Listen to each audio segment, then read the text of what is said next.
బొగ్గుబాయి ముంబై లాంటి వలసలు పోవడానికి కారణము 2009లో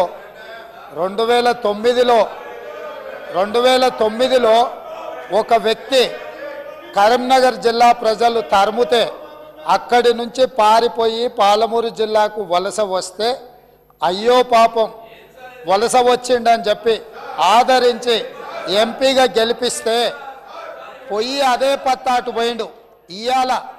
ఇయాల అలాంటి జిల్లాకు సంబంధించి కృష్ణానది జలాల మీద చర్చ జరుగుతున్నప్పుడు ఆ మహానుభావుడు ఇక్కడికి రాకుండా ఫామ్ హౌస్లో దాచుకొని ఈరోజు తెలంగాణ సమాజాన్ని అవమానిస్తున్నాడు.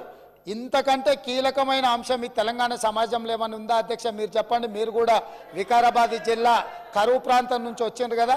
ఇంత కీలకమైన చర్చ జరుగుతున్నప్పుడు తెలంగాణ సమాజానికి వాస్తవాలు చెప్పాల్సిన వినిపించాల్సిన అవసరం వచ్చినప్పుడు ఈ సభ మొత్తం మా సాగునీటి పారుదల శాఖ మంత్రి గారు ప్రాజెక్టులను కేంద్ర ప్రభుత్వానికి ఒప్పజెప్పేదే లేదు, కృష్ణానది జలాలలో పరివాహక ప్రాంతం ప్రకారం 68% వాటా నీళ్లు తెలంగాణకి ఇవ్వాలని ఒక ప్రత్యేక రెజల్యూషన్ మూవ్ చేసినప్పుడు హుందాగా ప్రధాన ప్రతిపక్ష నాయకుడు వచ్చి ఇక్కడ కూర్చొని ఈ తీర్మానానికి మద్దతు పలికి తెలంగాణ సమాజమంతా తెలంగాణ హక్కుల మీద తెలంగాణ నీళ్ల మీద ఒకే మాట మీద నిలబడ్డమని ఆంధ్రప్రదేశ్ నుంచి కేంద్ర ప్రభుత్వం వరకు ఒక సందేశాన్ని పంపాల్సిన సందర్భంలో సభకు రాకుండా ఫామ్ హౌస్లో దాచుకొని ప్రజలని తప్పుదోవ పట్టించడానికి వారిని పంపించి వారు పచ్చి అబద్ధాలు మాట్లాడుతున్నారు.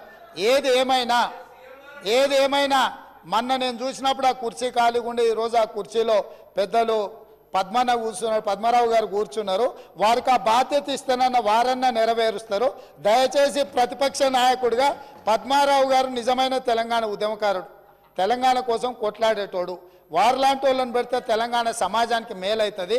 నేను ఒకటే చెప్పదలుచుకున్నా, ఈరోజు ఉత్తమ్ కుమార్ రెడ్డి గారు సభలో ప్రవేశపెట్టిన ఈ ప్రాజెక్టులను అప్పజెప్పేది లేదు అనేది మొదటి అంశము.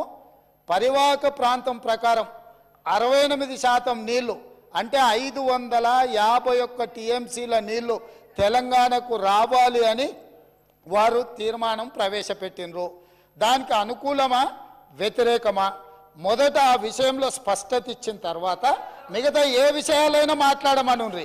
అంతే తప్ప ఇవాళ వాళ్ళ మాటల వల్ల వాళ్ళ చర్యల వల్ల శత్రువులకు బలం చేకూరుతుంది. శత్రువులకు దొంగలకు సద్దిమూటం మోసే విధానం మంచిది కాదు.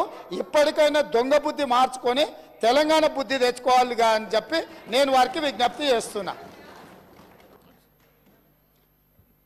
స్పీకర్ సార్, ఇప్పుడు రేవంత్ రెడ్డి గారు కూడా తెలంగాణ ఉద్యమం